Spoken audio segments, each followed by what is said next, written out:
hard to drink when you're laughing, you know? Sure, I don't know. I don't have that problem. Why? You just don't try to... I never laugh. Or I never drink. One of those statements is false. Both of them are false. Mm-hmm. Welcome. You are entering into a strange dimension. A dimension where narratives from across space and time come together. Narratives that could have, might have, or should have been all exist here in one space. This is Cinemasters Ultimate Timeline. Welcome back to the Cinemasters. This is the show where we watch movies or TV shows and then pitch them back to one another because we want to talk about them or because we thought they were terrible. That's not true.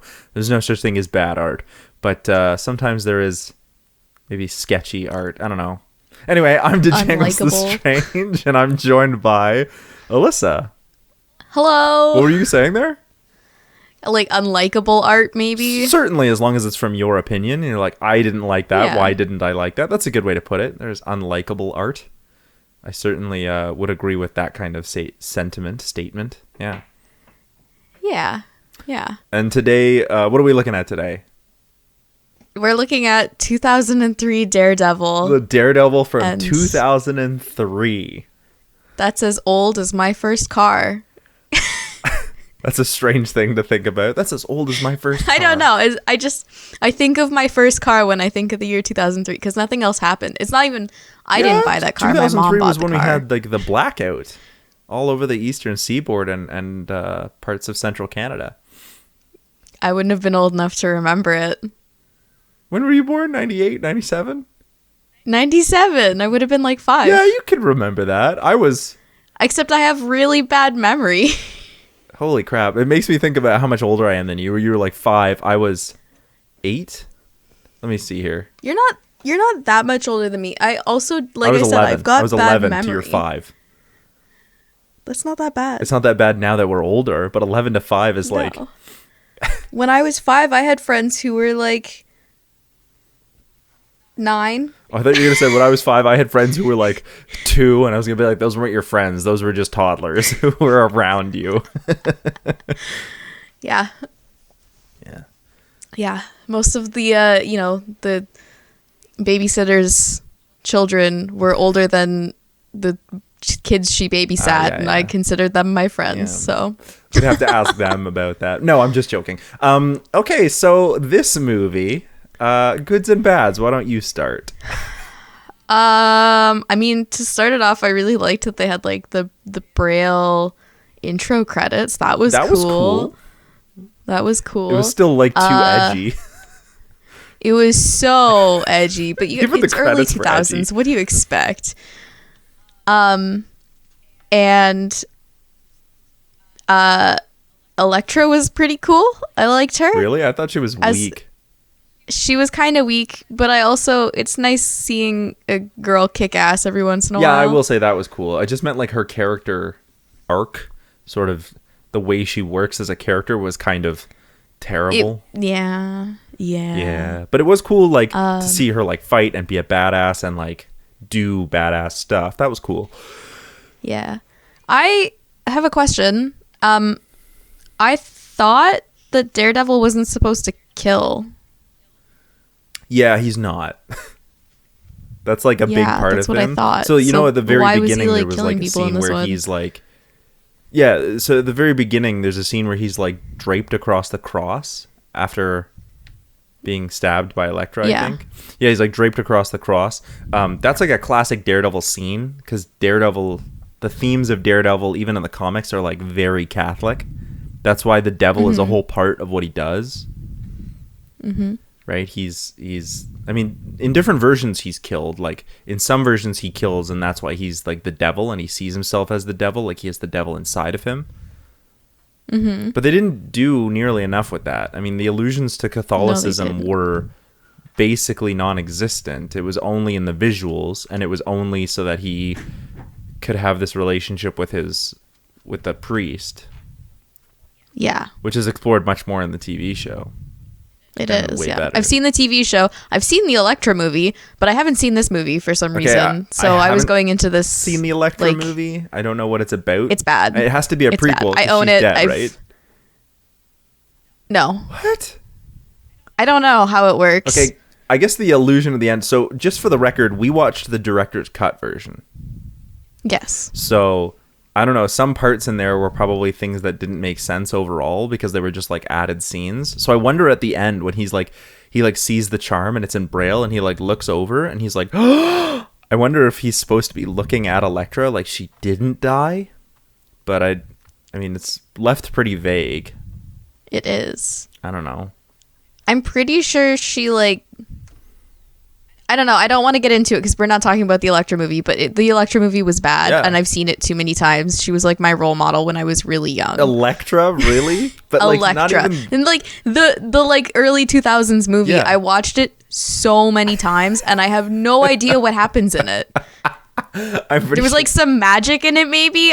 I don't remember, like a magic crow. I think What? I kind of want to watch it now. Okay, maybe we should do it. I feel like we should do it. I think that might have to happen. We might have to do the Elektra movie. So much of me when I was writing my pitch was just like, I just want to say like this should have been a TV show, and then just say like the Netflix show should have been this movie, because the Netflix show was so much better in every way. It was. Yeah. Yeah. And here's a weird thing. Oh, go on. Okay. I was just going to say, I actually had a hard time watching the DareDevil show. Really? But that's just because I have a hard time sitting down and watching TV. Oh, okay. Or like watching shows. Because I have been rewatching the DareDevil show, actually. And I've been rewatching all of the Netflix shows just for fun, also to get ideas for Suptember. And I got to say that the first season of Daredevil is some of the best TV I've ever seen. It's so good. It's pretty good. And The Punisher too is awesome. And the first season of Jessica Jones, also awesome. So it's weird going from, because I had never seen this movie before, so it's weird going from watching like the Netflix TV show to then watching this and just being like, but why? Yeah. There are so many characters and they have very little in common, and they just sort of like have their own plots happening to the side. Like what is happening? There's a lot going on in this movie, and it's not like a lot that works together in a good way. Yeah, exactly. Like if they kept it to like, let's say like 3 central characters. You got Matt, you got Fisk, and maybe Elektra or Bullseye. Yeah, I felt like the fact that like there was Elektra, Bullseye, Fisk, like they all sort of had their own plots, and there was like a lot happening. It's like, what's the focus of the movie?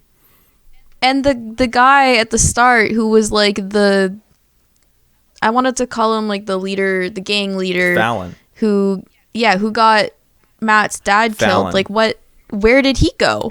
They never really mentioned anything about that. But they insinuate that Matt got his revenge somehow. I don't know. Like, I also thought that the whole intro thing that they did was way too long. Way too long. Like they did the entire prologue.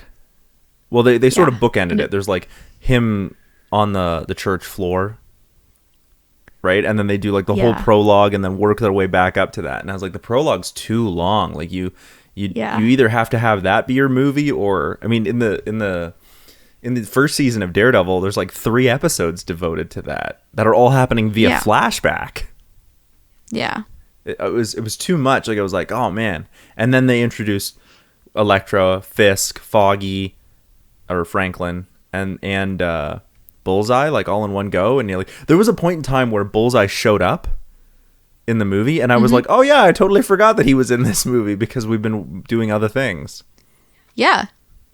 Yeah, he shows up about halfway in, I think.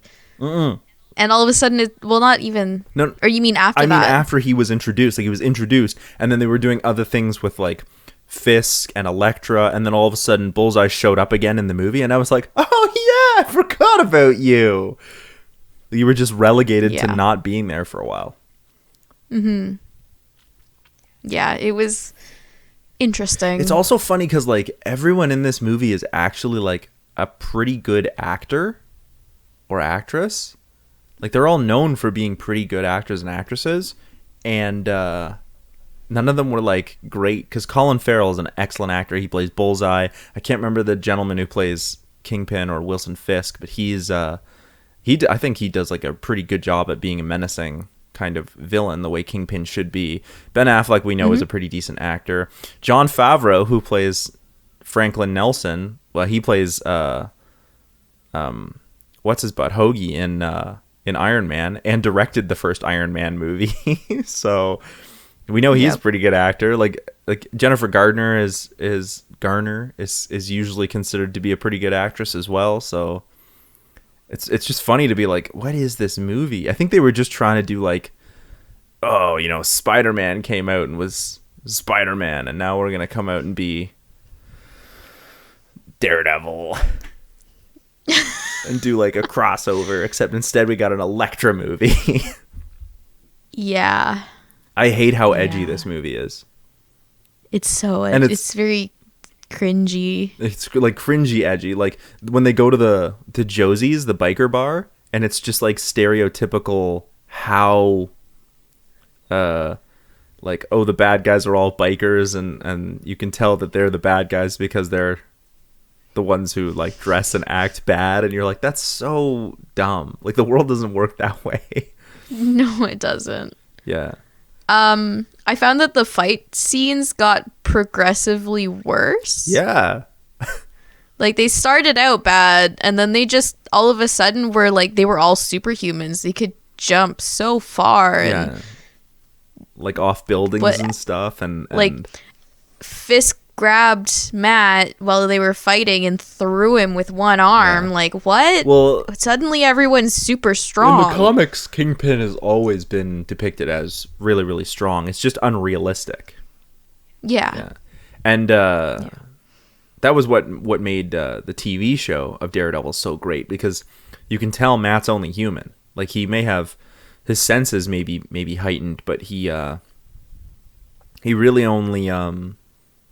really is only human. I mean, the famous hallway fight scene from season 1, where he like fights his way through the hallway, you can see how exhausted he is. And I don't think, like, I'm pretty sure that might not just be acting, because that scene is shot in one go, and I think that was their second take. So yeah, you can tell like holy crap, but it feels real. He's exhausted, and they always played that really, really well in the show.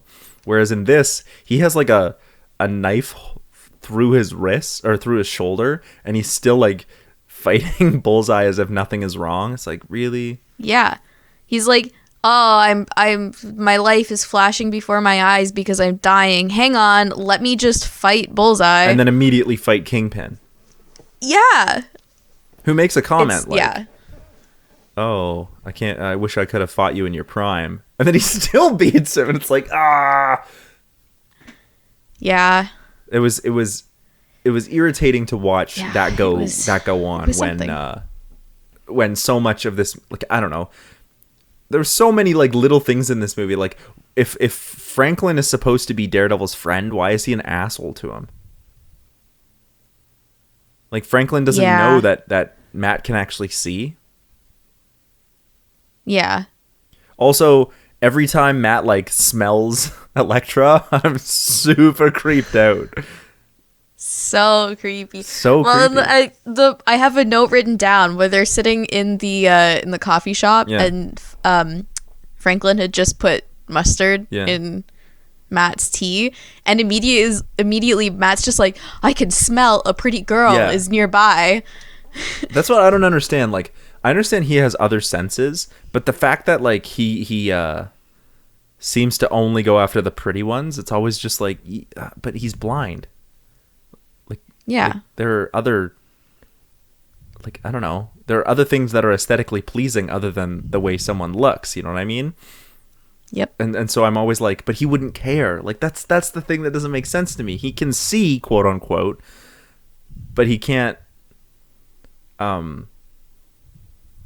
see, so like aesthetics are different for him. So yeah. Also, I thought the contacts that Jennifer Garner was wearing as Elektra to make her eyes green were like a little weird. They were a little too strong. I'd look at her and be like, you look uncanny like a cat. Like your eyes are gonna glow in the dark because they're either radioactive or you're part cat. I wonder if she was supposed to be like the parallel to Catwoman. Oh, like Batman to Catwoman? Because we all know that Daredevil is basically just Batman. Yeah. My brother put this out for me. He goes, because Ben Affleck has now played both of them. He goes, if I told you that one person did a bunch of crazy stunts with cool gadgets and another person was a superhero, used echolocation to get around at night, and I said, and asked you what their names were, what do you think their names would be? It would be like totally backwards. He responded to me like, what do you think? What do you think their names would be? One who jumps off Batman a roof and Daredevil, but they'd be switched, right? Yeah. I told him that they would be shit. What did I say? Inspector Gadget and I can't remember. I had a clever comeback for it, but the point remains is I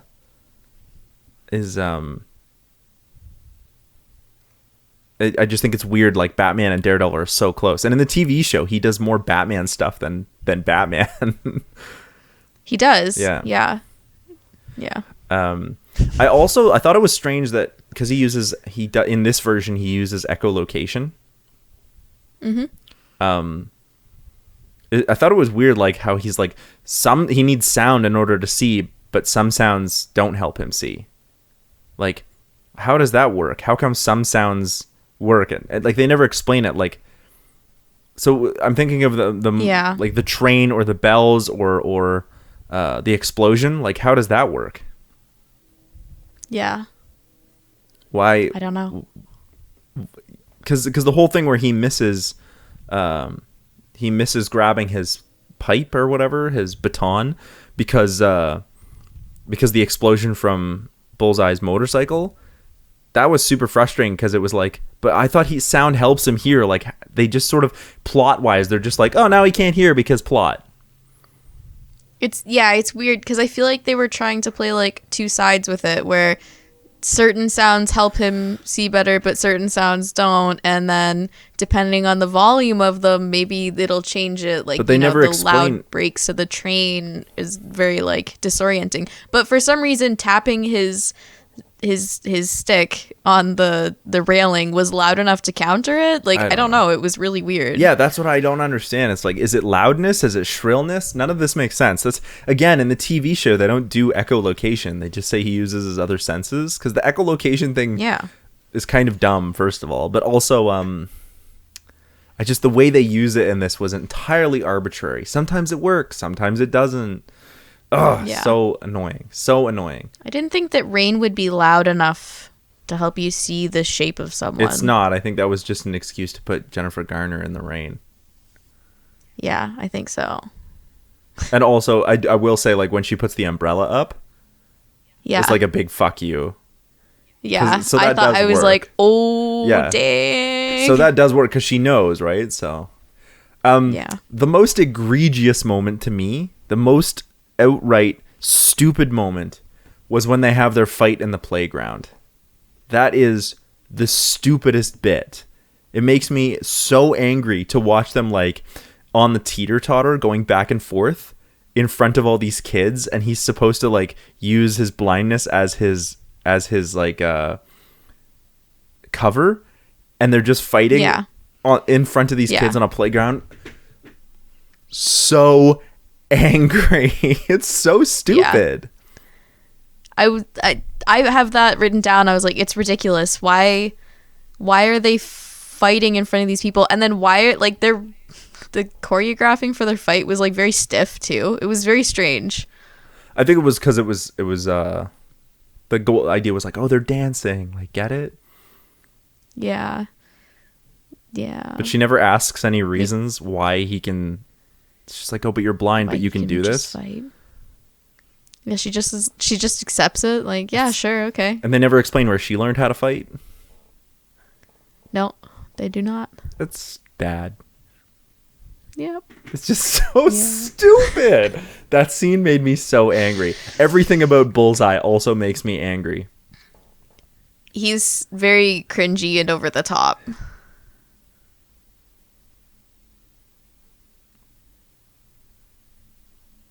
Yeah, he like is like chewing on a paperclip and is like in your face about it. It's like nobody fucking does that.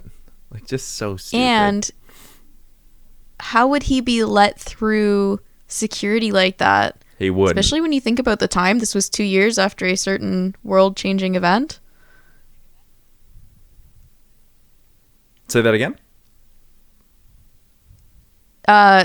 When you think about the timing of this movie, too, it was put out 2 years after 9/11. 9/11, so, right? like, there's no way he how would they through. not be super serious and strict with going through security like that?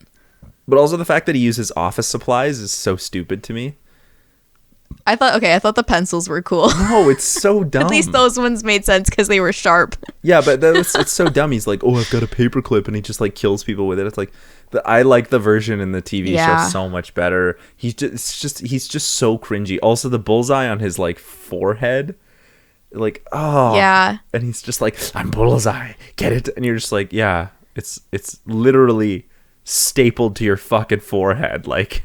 Yeah, and he draws so much attention to it. Like, he's constantly, like, touching it. Yeah. And, I don't know. It was very strange. And then he, like, gets upset when he, like, misses.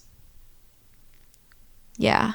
Oh, so dumb. Yeah. So dumb. I have to ask you, you sent me a message when you were watching the movie and said, what the holy hell is this movie? What the holy hell is this movie? When did you send this in the movie? When? Oh, I gotta see here. I'm curious. You send me these all the time where you're like, because I just get to a point where I'm just like, but why? But why? I just want to know what the. I don't know. It's probably the movie. The movie in total, just when he has his angry man tantrum. Yeah. When like he accidentally. He's like, oh no, I couldn't stop Elektra's dad from dying. And then he has his like angry man tantrum. And I was like, also, there's a point where, I think this is only because it's a director's cut, but there's a point where Bullseye goes like, I want a fucking costume. Yeah. And then he never gets a costume. He never gets a costume. He just has his weird crocodile cape skin thing. Yeah. Yeah. Evanescence was in this movie. Yeah. This is where Amy Lee and her band Evanescence kind of got their start, was in this movie, which is probably the best thing that came out of this movie. Probably.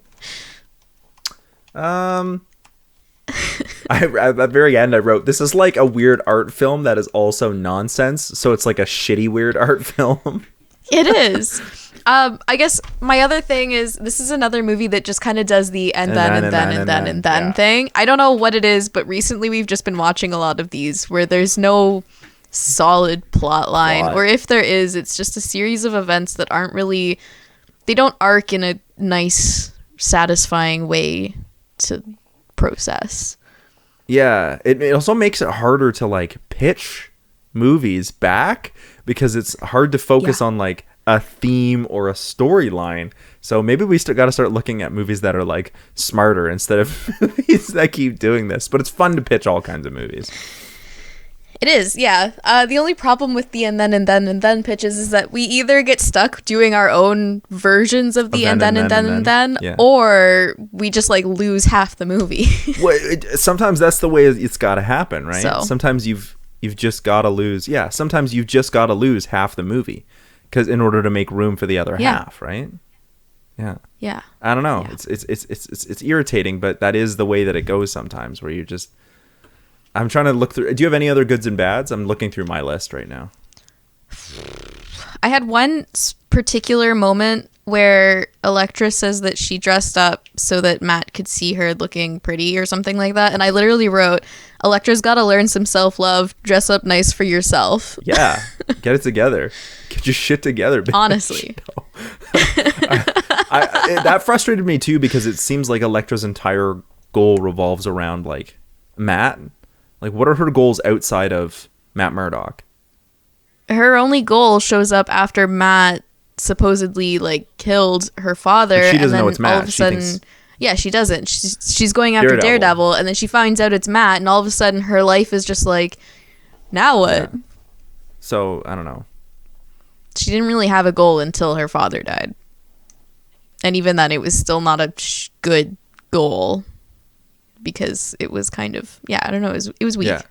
So I just found the moment that I saw it. So when they're at the party doing like the whole Wilson Fisk thing, it's like I wrote too many characters too quickly. The head scar is just so edgy, and then I moved on to other things where they were at the party, and I was like, oh, creepy smell, that's fucked. Yep. And then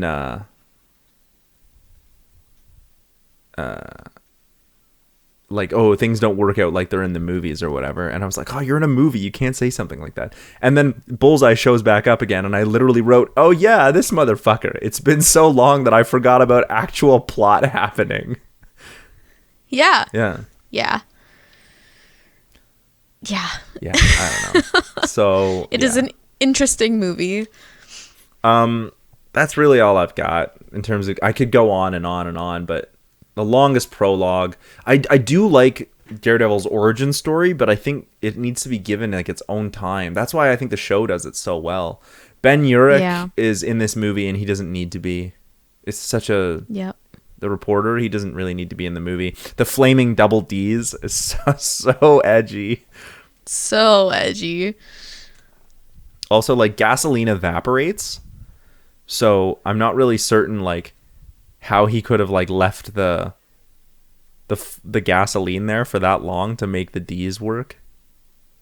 Yeah. Or like why he would just like pour gasoline and be like, here's where I'm gonna put my double flaming D's because I'm Daredevil. Or like, and the entire time when the fire shows up, all I could think of was the theme from the Hunger Games, where she's like, so the flames show up, and instead of the circle, it's the flaming D's, and you just hear like the from. That's all I could think about from the Hunger Games. Yeah.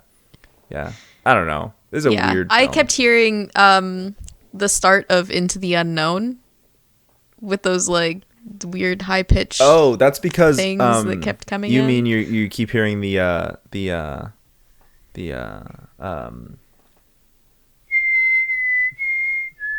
that thing, right? Yeah. That's called the Deus Irae. Yeah, that's. It gets used all the time in classical music, particularly in Romance era. And Into the Unknown from Frozen uses that Deus Irae. That's the Deus Irae. It's just in a different context, so it's not quite so like dark and evil and death because it's Frozen. But that's what it is. It's just, that's why you'll hear it come up all the time. Yeah. I think most famously it comes up in Berlioz's Witches' Sabbath, which is a classic piece. But yeah, that's why, and in terms of Catholicism, that's why they would use it. So yeah, that's all I. No, I like when you drop random music facts. You're welcome. I did waste a lot of my life getting a degree in useless music facts. I don't think it was a waste. It was so much a waste of my time that I would get a second degree in useless music facts. So there you have it. 2 degrees in useless music facts. How's your pitch? I don't think it's useless. I think that I should go first. I also think that I should go first. I tried something different with my pitch. I'm hoping that it works out, but I also think that I should go first. But if you think you should go first, you go first. Okay. Well, I mean, mine's a little rough too, but okay. Why don't you really want to go first? You go first. Okay, I'll go first. Okay. So, as I was saying earlier, with the and thens, you gotta lose something to make it a nice story. So I decided to go with a proper origin story. Because as you were saying, no one's ever really given it that time. There's no actual origin story for Daredevil that I'm aware of that's like a cinematic. I'm not going to try it again because I know I'm going to mess it up again. I'm not aware of any movie that does just the Daredevil. Stop laughing. Cinematic. It does like the proper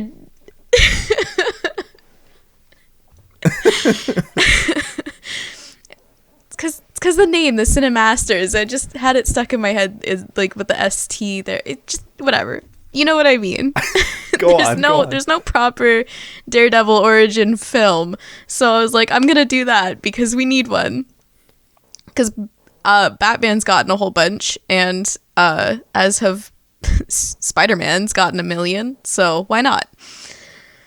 Okay, so we're basically gonna start with the same actual scene where I really liked that intro where he's at the church and he falls down and is injured, and the guy comes in and saves him. The father comes and saves him, because I really liked that, but I have a way to tie it back in to the story without it being so convoluted. So hopefully it works out. But yeah, so we start with that same scene, and he actually has that flashback to when he's young. And I think that worked actually really, really well. I didn't want any voiceovers. I want it to be like fully like, this is the movie. That this scene? is the information that we're watching. Yeah, that scene, that bookend scene, I think that works really, really well.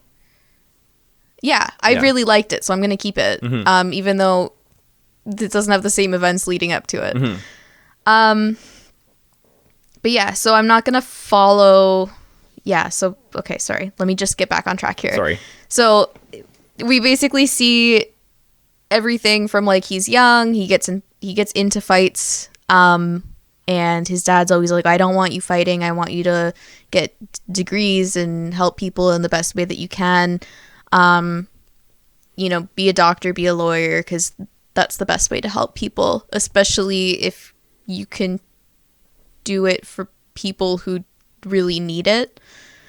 And so that's like, yeah, again, that just happens the whole time. I liked the part where Matt's dad is secretly working for the bad guy, and then that's kind of where the same incident happens with Matt running back and getting blinded and everything that kind of leads up to that. So after that, and after all of the fighting, and when his dad wins the fight that he was supposed to lose and gets killed, I want to see Matt working through school. He's got he's working through high school. He's bullied. He's having a really hard time studying, and has had a really hard time studying since the incident, because the sounds distract him, and he's very easily distracted. Things are just always just there. And he's angry because his father was killed, and he doesn't know who killed him, but he knows that it was probably because he was supposed to lose the fight. Yeah. So he's like, it was rigged, and his father did it for him, and he's kind of angry about the fact that his father got back up for him, but that his father would even be in that situation in the first place. So there's just a lot of like conflicting feelings, but mostly anger there. Mm-hmm. Sorry, did you said that Fallon was going to be the villain for yours, or did you change it? No. Okay. It's going to be Fisk throughout the whole thing. Okay, yeah, okay. Fallon, there's mentions of Fallon, but you don't actually see him or really meet him. Okay, but he's still the bad guy. So we see Matt actually getting passed through different homes in the area as well. Some people he knows, he's like known in the community, I guess, for a while. Some people he's never met before, but it's just he's getting passed around. And it's very draining and tough, and he finds solace in the church that him and his dad used to go to together every Sunday. So while he doesn't actually go to the services on Sunday, he does sit and occasionally talks with the father, and that's kind of his place to relax. He spends a lot of the time, he does his studying there because it's quiet, but it's kind of one of his connections to his father still. So we kind of see him, like, he goes through high school. It's like a little bit of a montage, and all of a sudden he's accepted into university, law school, probably keeping it the same. And so he still keeps going to the church to study because it's nice and quiet. The thick stone walls are very like, they're cold, but they're like, yeah, they block out all of the extra noise. And the bells, I kind of liked the idea that the bells were grounding to him and that they helped clear away the other noises for a while. Yeah, so on his way to the church after one of his classes at the university, Matt actually gets mugged. Oh shit. But the person mugging him gets surprised when all of a sudden this person who's supposed to be blind starts fighting back. Hell yeah. And Matt's actually surprised too. He's like, whoa, I dodged those punches and I actually managed to punch him in the face too. Like, this is really weird. So he's surprised with himself. He hurries back to the church, and he's distracted and a little bit distressed while he's trying to study, and the father notices. So they do like a short confessional, where he tells the priest that he's still angry. This anger has followed him since he was young and since his father was killed. And he's like, maybe this is another thing that my father left me is to figure out, what happened and if I can get justice, because no one was ever held responsible for his death.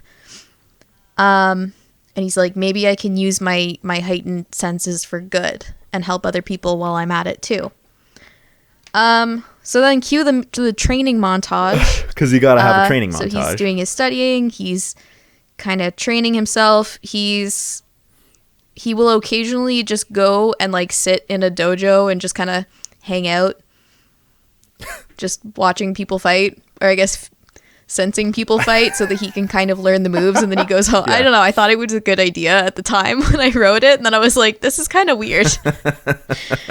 But how else is he gonna learn? So yeah. He learns the motions and the movements and everything and discreetly practices them. He tries making his own weapons, but that's not really in his repertoire of skills, so he ends up discreetly buying them instead. He never has like an actual suit or costume, as what's his name so eloquently put it. But he does kind of have a trend of like a particular type of hoodie. He ended up sewing the little horns on it because he has, that's kind of what his dad's outfit was, and this is kind of him trying to bring the connection back between him and his father. Now I'm just imagining like somebody with like one of those pajama sweaters with little devil horns on it. Do you know what I'm talking about? Like a onesie, like a onesie with little devil horns on it. kind of like that, but not as fluffy.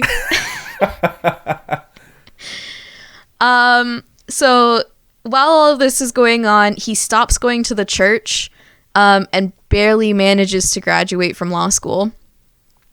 He finds a job interning, and he fights at night. So at this point, it's been 6 years-ish since his dad was killed, and Matt starts using his lawyering skills and whatnot to, I guess, follow the trail of what happened. So he finds the original evidence from his father's crime scene. Like, not finds the original evidence, but he like finds the original files. And then he kind of works around and finds similar things that have happened through the years.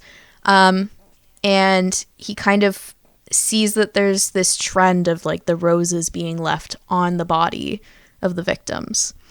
So I wasn't sure how I was actually going to make this happen, but eventually it leads him to Fisk, who is working for someone else, but Matt doesn't know that. Ooh. So Matt officially dons the Daredevil suit for the first time. I didn't know if I wanted someone to custom make it for him or if he was going to sit down in front of a sewing machine and do it himself. Either way, I think would be interesting. But he officially has like a Daredevil thing going on. It's like an actual suit. And he's like, this is going to be cool. This is my debut, and it's going to be the only time that I actually wear it is to get the revenge for my father.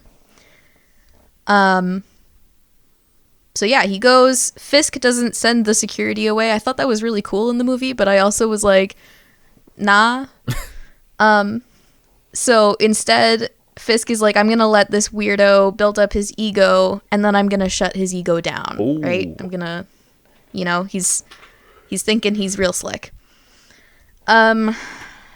Daredevil, he actually wins. Fisk is sent to jail. Big fight scene as it goes. Yeah. Yeah. And then that's kind of like the peak of the movie. Yeah. And then after that, Matt goes to the church. He's covered in like scratches and he's bleeding and he's very much injured because Fisk is older and bigger and a much better trained fighter with a lot of the advantages, but somehow Daredevil managed to get, through all the odds. It's like the underdog story, I guess, that I'm going for. Mm-hmm.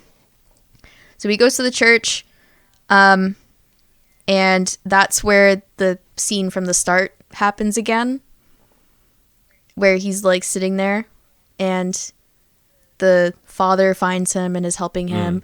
And Daredevil, now Matt, because he's got his mask off, is like, Father, I have to confess to you, I've let the devil into my heart. I enjoy the fighting, and this is not over because this man who killed my father he was only the person who pulled the trigger. He wasn't the one pulling the strings.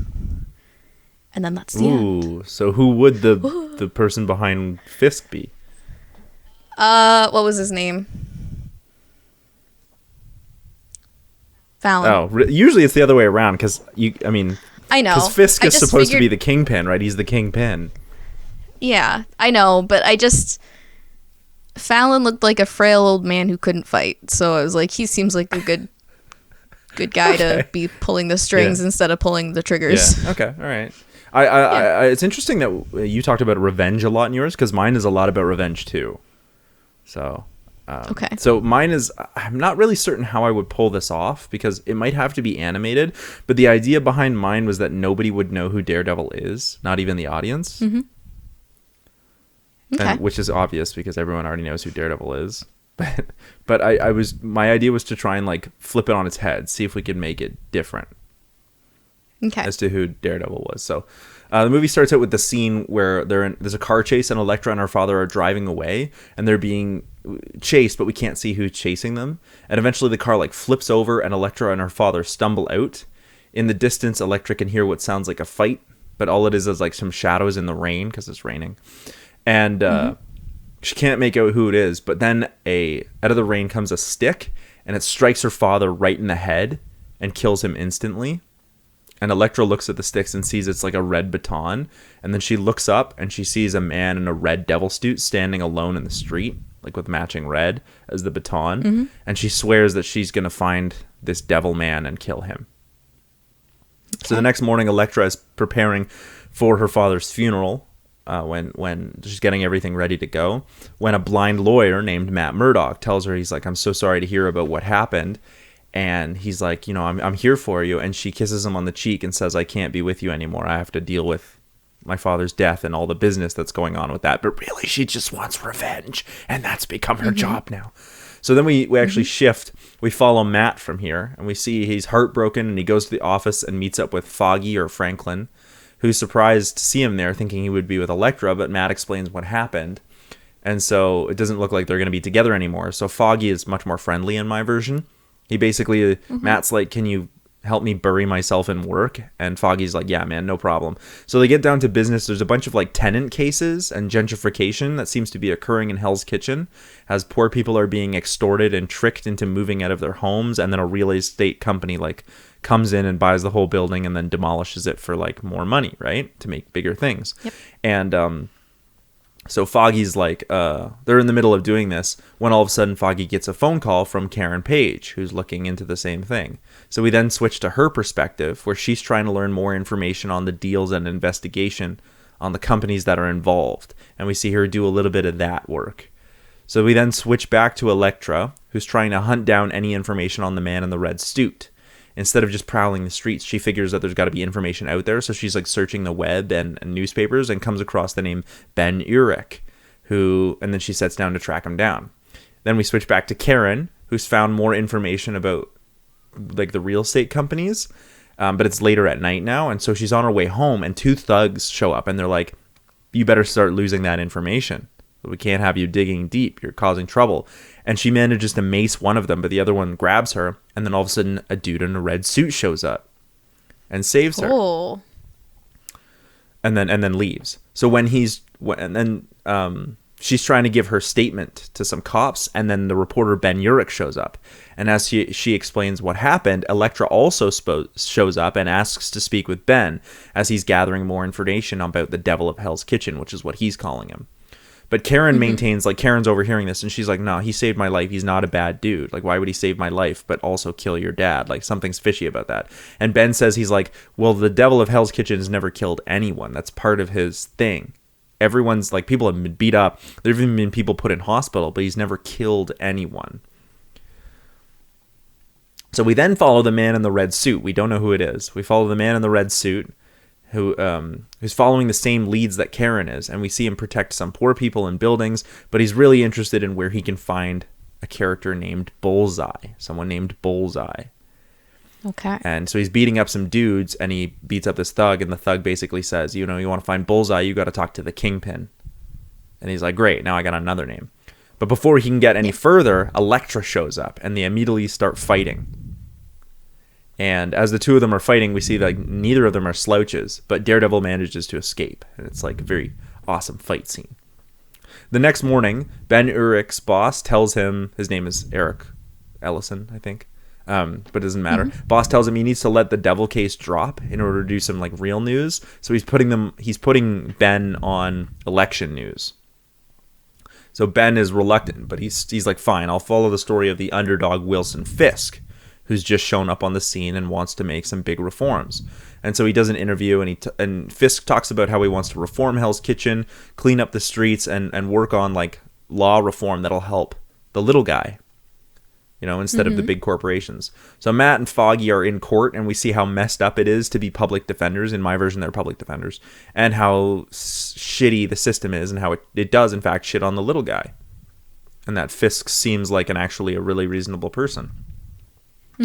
Elektra decides that she's like, there's no way that Daredevil didn't learn how to fight somewhere. So she starts looking into like different places that might teach people or underground fights to see what she can find. So following the politics story, Ben decides to interview people, starting with the head of a large corporation called Rand Industries. And the head of the company, the CEO, is a gentleman named Daniel Rand, who is outspoken about Fisk. He's worked with Fisk on several endeavors before Fisk went into politics, and he's like, Fisk he makes cheap promises, doesn't deliver, and he goes against his word. And Fisk is really popular, even though he's the underdog. And Ben is like, why, if you feel so strongly about this, Mr. Rand, why don't you run? And Rand is like, I'm only interested in keeping my corporation running well. And it's sort of kind of clear that this Daniel Rand character is like maybe a bit more only cares about his company and his own interests, keeps to himself. And he's like, I'm not interested in running for politics. Like, I'm only interested in keeping my company doing well and my own personal interests. So that night, Elektra goes to a fight club and watches a few matches until someone calls her out, and she winds up in a fight with none other than Daniel Rand. And she recognizes him, and she recognizes who he is as Daniel Rand, the head of Rand Industries, because her father had run a very big industry as well. And she was like, the fight, I wanted to do it visually, but the fight that the 2 of them have is very close choreographically to how she and Daredevil fought the night before. Like, it's the same kind of moves, the same kind of movements as if they're predicting each other and now know each other's moves. So Matt decides to show up for Elektra's funeral the next day and ask how she is. And here we can actually get the flashback of the two of them meeting and have some of them like dating a little bit. It's like how they met as the two of them sort of reminisce over their relationship. But she's like, I know we had something that was good, but I have work to do, Matt. Like, you have to go. So, yeah. So Elektra is now convinced that Daniel Rand is Daredevil and begins to follow him all day. But he gives her the slip. So Daredevil finds Bullseye only to realize that it is a trap and he is in over his head. But Elektra shows up and they have a three-way fight. But Elektra winds up stabbing Daredevil. And she pulls his mask off only to find that it isn't Daniel Rand, but Matt Murdock. And that she's flabbergasted because he's blind. And then we can get a flashback, short flashback into how Matt got his abilities. Not his whole backstory, though. Okay. So here we can also get a scene where Karen starts investigating into more of the real estate stuff. But on a hunch, she decides to check out a different lead and starts investigating Rand Enterprises or Rand Industries. And she thinks that there's something fishy about Daniel Rand. And like the way he operates. Yeah. So, but meanwhile, Matt, or like Daredevil, they're still on the roof or whatever where they fought. And Matt tries to tell Elektra that it was Bullseye who killed her father. Bullseye that killed her father. And he reveals that Elektra was looking for him because the thugs, because he never kills, and that's how Daredevil figured out, like, when Daredevil was trying to figure out who the Bullseye was, or the Kingpin, right? Mm-hmm. He never kills anyone, and so somebody told him that, one of the thugs told him that he was to look for Kingpin, and because Daredevil left him alive, the thug knew that he had told Daredevil and then told Bullseye, and so they set it up as like a kind of trap. To try and basically, so now Daredevil and Elektra team up to take down Bullseye. She wants to kill him, but he's like, no, we can't kill. He knows who the Kingpin is. If we kill him now, then we'll never know. And meanwhile, Karen Page is getting closer and closer to what's going on with Daniel Rand. But Elektra decides to kill him for vengeance, and now Matt is heartbroken all over again because the person that he loves is a killer, and he's got a hard time dealing with that. So Matt decides he needs to go to church and like look for reflection and whatnot, because he's like, I love this woman, but she's a killer and I never kill. Meanwhile, Elektra is on the warpath and is killing anyone with information on who hired Bullseye. Like, just basically like, give me your information or I'll kill you, and then killing them anyway. And then all of a sudden, Daniel Rand shows up to try and stop her. Oh. Yeah. Okay. And we can see them fight again, and he reveals that he is not the Kingpin. He is, in fact, the Iron Fist. And he's never used it before, but he uses his Iron Fist to basically stop her from fighting. And manages to, like, knock her out. Because she's basically tearing Hell's Kitchen apart. Daniel and Matt meet. He basically, like, shows up at the church, and Matt says, thank you for covering for me as Daredevil when you fought Elektra. And that's why their fighting style was so similar, because he was wearing the mask when the first time when Elektra and Daredevil fought. So they'd been switching out who was the Daredevil. Okay. But Matt is actually the Daredevil. It was just he had asked Daniel for that one time to try and sort some other things out while he was in court or whatever. So Daniel's like, that's not a problem, but the issue is they need to do something about the Elektra problem, because she's tearing Hell's Kitchen in half. So we switch back to Ben, who basically finds some dirt on Fisk, and he wants to set up an interview. And at the same time, Karen is like, well, I don't think it's Daniel, I think it's actually Fisk. And they both wind up at his office, and Ben has an interview with Fisk. So Fisk says, Miss Page, I'll be right with you, just give me a moment. And then, a half an hour later, Fisk comes out, but Karen never saw Ben come out. And so she goes into his office, and there's no sign of Ben, but she sees a little speckle of blood on the carpet and a little bit on Fisk's shoes, and asks to be excused before he thinks that she recognized anything. She returns to Foggy and Matt and tells them that what happened, and Matt makes an excuse and leaves. He finds Elektra as Daredevil and tells her like what he knows, and he says, we need to take Fisk, the Kingpin, down the legal way. We have to do this the proper way. But she still wants vengeance. So, you know, Daredevil and Elektra like are fighting, but she's trying to get to Kingpin. And she winds up getting there, but only to have Daniel get to try and stop her. He gets to Fisk first. But she arrives and is fighting with Matt while Daniel is fighting with Fisk. And Daniel gets knocked out by Fisk. And now there's like a three-way fight between Kingpin, Elektra, and Daredevil. And Matt and Kingpin fight. And then in the fray, Kingpin manages to kill Elektra. So she's dead. She's our de facto main character because she was the person we started with. So that's a big thing. And then Matt and Kingpin are fighting, and it's brutal. But Bat, bloodied and bruised, manages to come out on top. And it looks like he's gonna kill Fisk. But a hand lays on his shoulder, and it's Daniel who's woken up. And he says, you know, we have to do this the right way. You can't, you know, you'll never forgive yourself if you wind up killing him. And Matt knows that this is the right thing to do. And the next scene we see that Fisk is brought to justice the right way, not through vigilantism. Yeah. And that's the end. I like that. It's a bit messy. It's more focused, but the idea that I wanted to do was like in the beginning we don't know who Daredevil is. And so the idea was to use Daniel Rand, who is in fact actually Iron Fist from the show, Danny Rand. Yes. To use him because in the comics he's often when there was a point in time for a little while in the comics where Daredevil was missing or dead, and in order to keep Hell's Kitchen from falling apart, Danny puts the Daredevil mask on to keep the idea of Daredevil alive, even though he's not Matt. Yeah. So I was like, oh, let's play with that. And I also kind of wanted it so like Karen thinks that Daniel might be like the Kingpin. So like keep everyone guessing, literally have the audience be like, is he the Kingpin or is he the Daredevil? And then when the mask comes off, we see that Daniel was in fact Daredevil, but not the real Daredevil.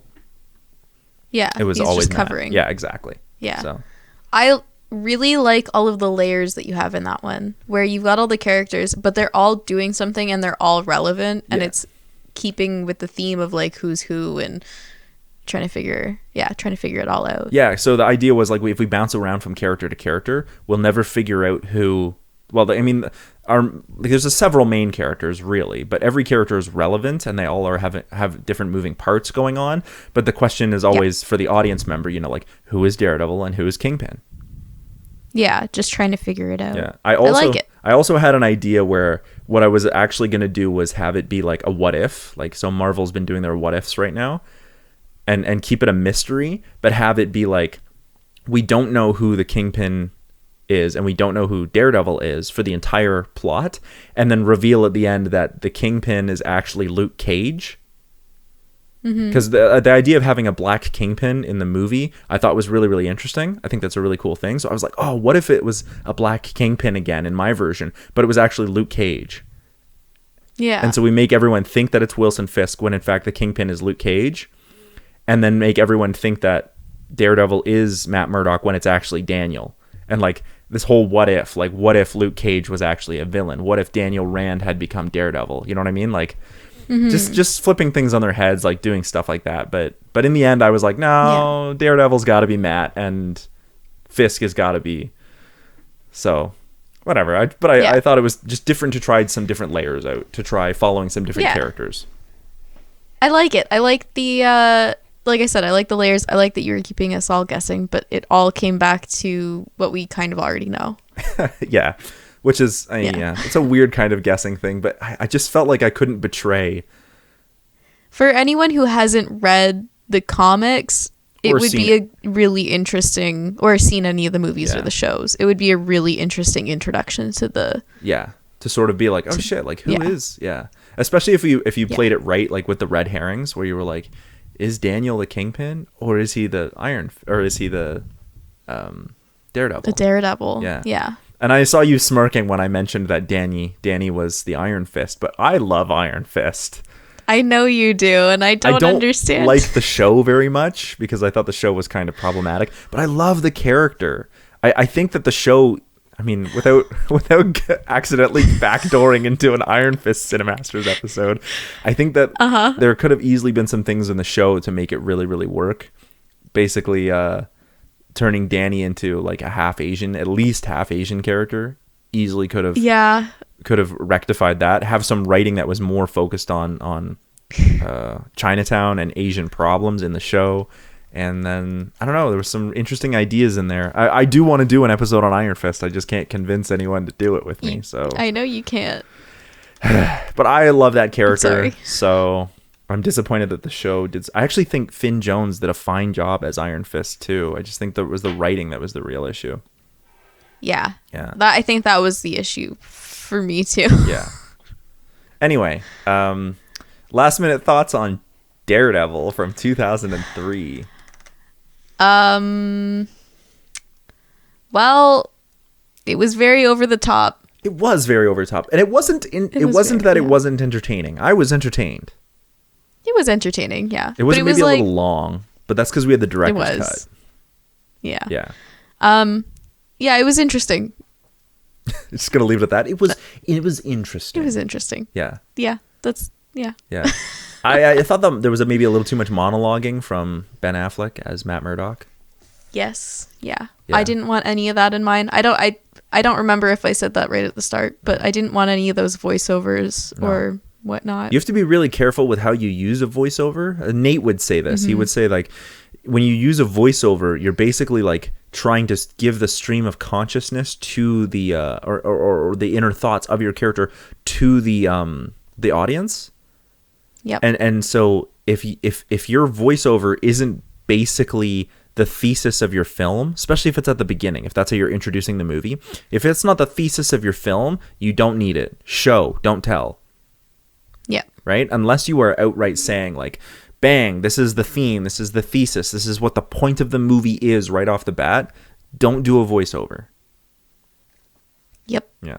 Yeah. Voiceovers, I've never liked voiceovers. I think voiceovers can work if you're careful with them. Like I think the way sometimes fairy tale movies will start with a voiceover as though it's somebody telling the story. That's a really cheesy cliche, but I do like those. Yeah, that's what I mean. That's like about you can make that work, or if the story is like a story within a story, so you're having someone narrate. Like if you have a narrator, like someone telling you that something happened, and you see it acting out on on the screen as well. Like that's a good use of it. I'm thinking of the short vignette from Deathly Hallows Part 1. I don't remember it. Oh, when they in the Deathly Hallows Part 1, when Hermione narrates the entire story of the three brothers and death. Oh, yeah. And it's all done in like shadow puppetry. It's a really evocative imagery, and of course, like Emma Watson does a really nice job of narrating that part. That's technically a voiceover, but it works really well. Yeah, and it's not like you're going to get bored watching her just tell the story because now you've got something interesting to watch too while she's telling it. So it's not like just a huge info dump. Like there are ways to use it properly. And I remember A Tale of Despero was a lot of voiceover. Like Sigourney Weaver was the narrator, but it works because it felt like a book. It's a fairy tale about soup. Yeah. I love soup. Well, there you go. I'm bringing it all back. It's Suptember. This is an episode of Suptember, and we just finished with The Tale of Despero talking about soup. Yeah. Where can people find you? You can find me at twitch.tv/Alessa Lou with 3 O's, or you can find my creative stuff on Instagram at Alyssa Rose Handmade. You can find our band Robot Philosopher wherever you listen to dope music. You can also find more episodes of this podcast, as well as it's Suptember all month long. So this is the second episode. There'll be 2 more episodes of the podcast based on superheroes, plus the episodes of This Is a Thing that are coming out, all on superhero stuff, and whatever else we got going on right here on Cinemasters' Ultimate Timeline. Thanks for hanging out with us. Bye.